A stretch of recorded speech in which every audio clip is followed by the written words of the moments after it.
Maybe you've got that one friend who's really good at not only working or studying, but they also have a job and they have friends and they have a hobby and they take care of themselves and they prep their meals, and you're wondering, how the hell do they possibly do that? How are they so effective and so disciplined and organized? Well, in this video, I'm gonna share 7 habits that I've noticed in those people because, just being 100% honest, I am that annoying friend. So here are 7 daily habits to help you be more organized and more productive.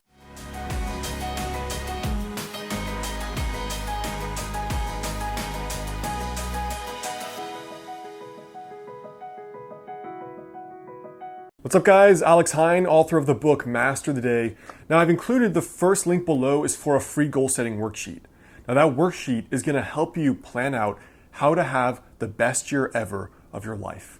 The exact rituals and habits to do that. So you can check it out right there, the first link in the description below. So the first habit is really to plan your schedule the night before. I've had this ritual for several years now where before I go to bed, I make sure that on my desk is the list of the exact things I have to do in my schedule and the exact actual game plan for doing those things. So when I wake up the next morning, it's not, oh, okay, what am I doing today? It's, I have the game plan already set, I do my morning routine, and then I just get started. There's no floundering or fluttering around. Now the second thing builds off of this, which is to plan your habits the night before.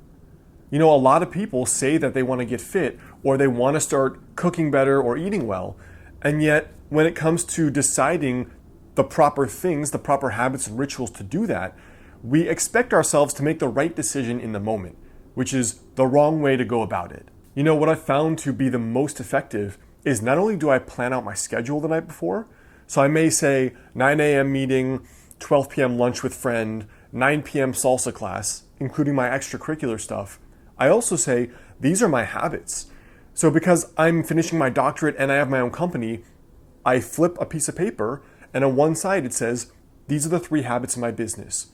Shoot a new video, work on my new product, answer emails, and then what else needs to be done.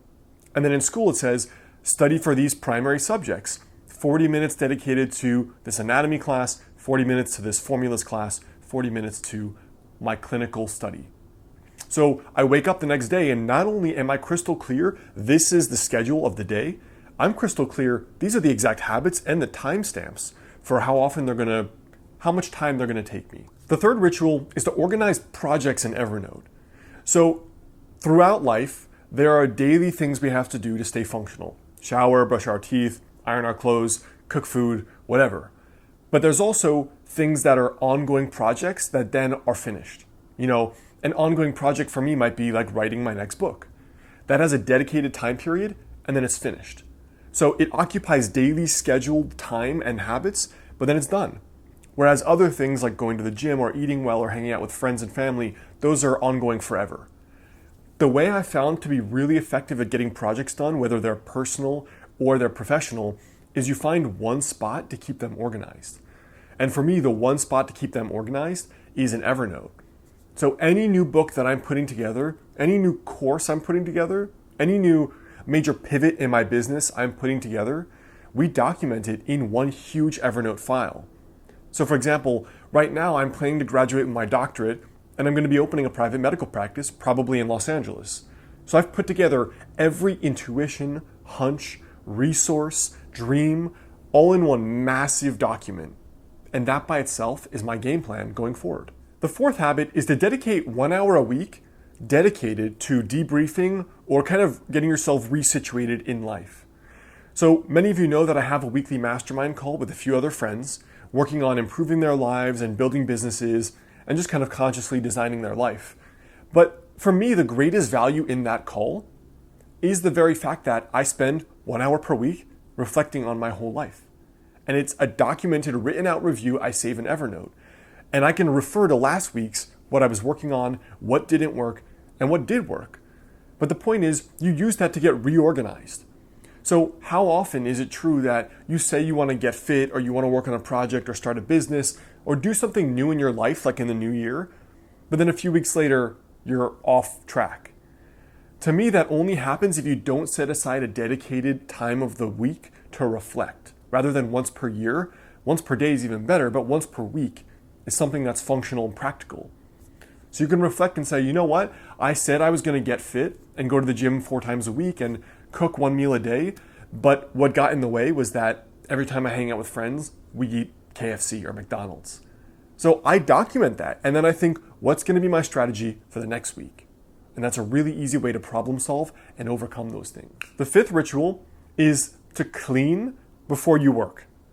This is very basic and very, very simple, but I found that people's minds mirror their desks, right? A cluttered desk is pretty often indicative of a person's life.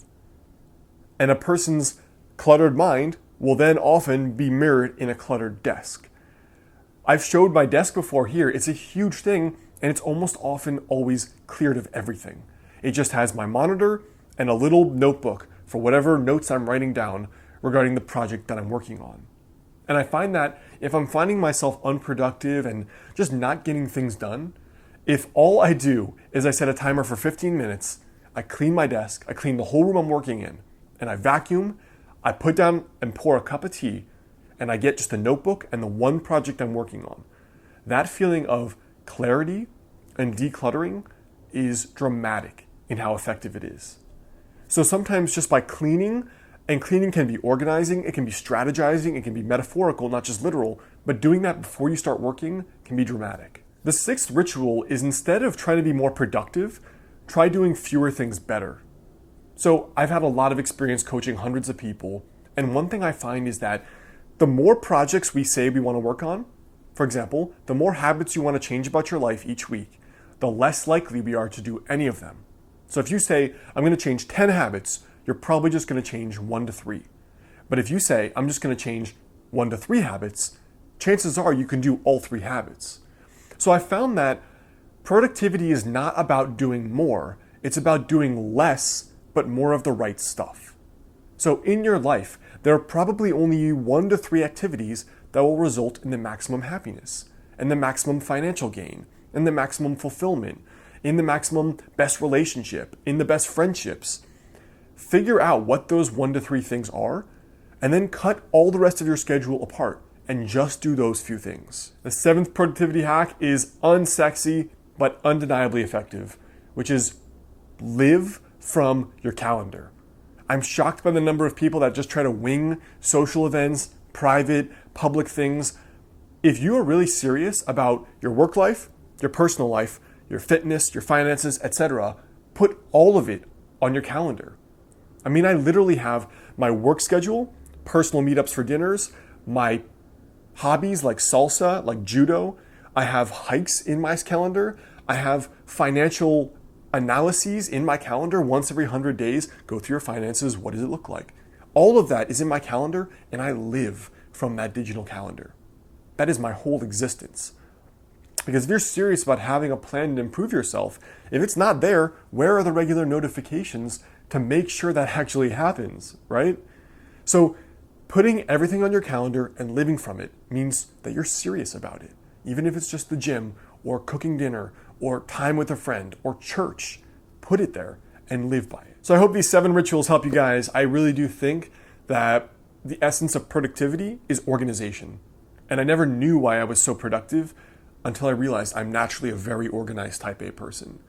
And there are a lot of downsides to being type A, but this is one very big upside. So I hope that helps. Before you go, download the free guide below for the free goal setting worksheet to get organized, hint, hint, for your whole year and build out those rituals, practices, and time slots to make your goals a reality. Check it out, the first link below, and then check out my related videos right over there.